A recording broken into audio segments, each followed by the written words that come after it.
I saw the way his hand trembled when he reached for the mug she offered him.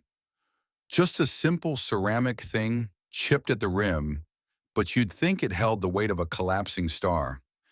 The air in that little cabin was thick, smelled like ozone and fresh ground coffee. Elara didn't say a word. She just pressed her forehead against his shoulder, a distinct, deliberate pressure. It was the kind of quiet that screams louder than any engine blast.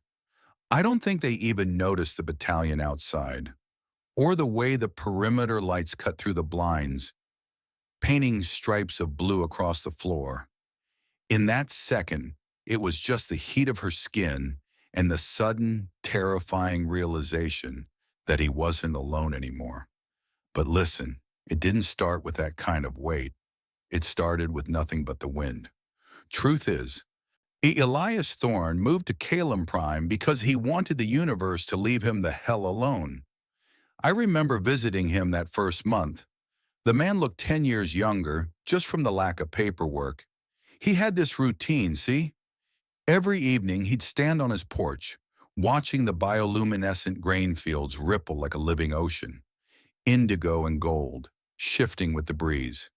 He'd take a breath that rattled deep in his chest, satisfied. Just him, the low hum of the moisture evaporators, and the endless sky. He told me once that people were just noise with shoes on. He preferred the grain. Then came the Tuesday that changed everything. It was dusk. Elias was doing his rounds, checking the perimeter sensors. He spotted it before the scanners did, a break in the pattern. The grain wasn't swaying right. It was matted down, a jagged scar in the perfection. He went out there, boots crunching on the dry soil, expecting a windweevil or maybe a stray grazer. What he found was Elara. She was crumpled in the dirt, her armor looking like melted silver, scorched and smoking. I saw the footage later from his log. Poor girl looked less like a warrior and more like a broken bird. Elias didn't hesitate. He didn't call the colony authority. He didn't scan for bounties. He just knelt. He told me her skin felt fever hot, burning through his gloves. When he scooped her up, her head lolled back, exposing the faint, pulsing biolights along her neck, fading, flickering out. He carried her back to the cabin, kicking the door open with his heel. That night was long. I imagine the only sounds were the hiss of the med patch ceiling and the rhythmic beep of his old bioscanner. He sat there for hours, just dripping water between her lips, watching her chest rise and fall. It's a strange intimacy, keeping a stranger alive. You learn the rhythm of their breathing before you even know their name. There was a moment around 0300 hours where she gripped his wrist tight. Her eyes were still closed, but she held on like he was the only solid thing in the galaxy. He didn't pull away. He fell asleep in the chair next to her cot, the smell of antiseptic and warm dust settling around them. When he woke up, the light coming through the window was wrong. Too bright, too chrome. He rubbed his face stiff from the chair and opened the front door to check the weather. He didn't find the weather.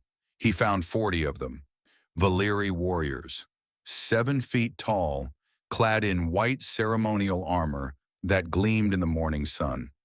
They stood in a perfect circle around his shack, weapons grounded, silent as stones. They weren't attacking. They were waiting. And right in the center, standing tall despite the bandages, was Elara. She looked at him, then placed a fist over her heart. The commander stepped forward. I'll never forget the look on Elias's face. The man just wanted a cup of coffee, and instead, he was staring down a legion.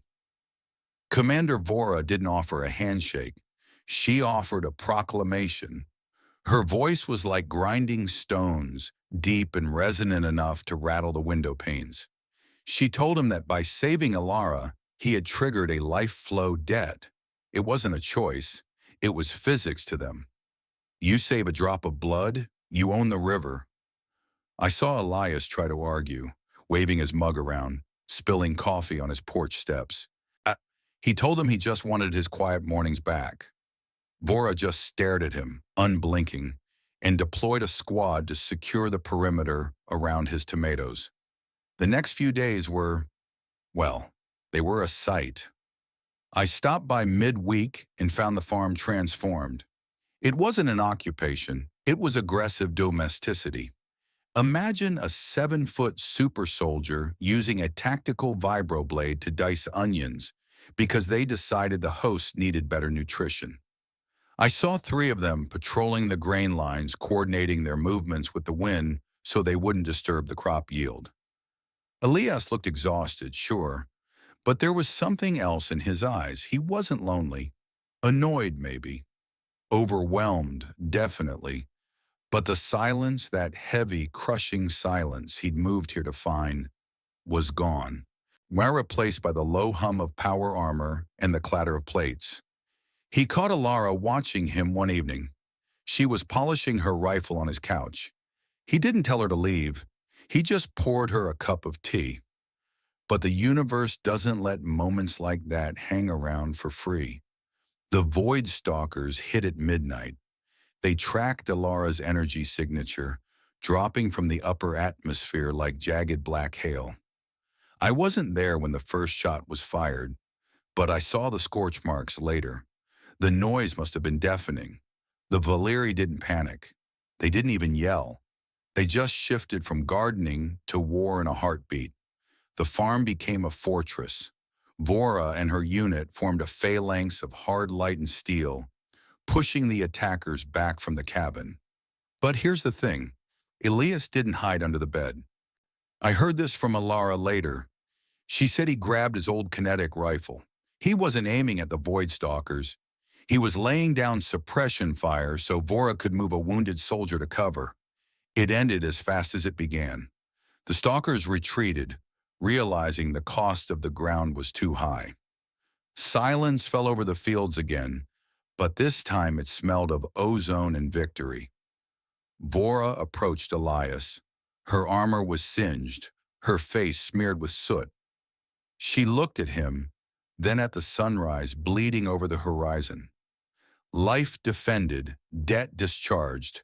She signaled the unit to pack up. Just like that, the contract was complete. They turned to march back to their dropship, leaving Elias standing alone in the trampled dirt. The quiet came rushing back, heavier than before. It pressed on his ears.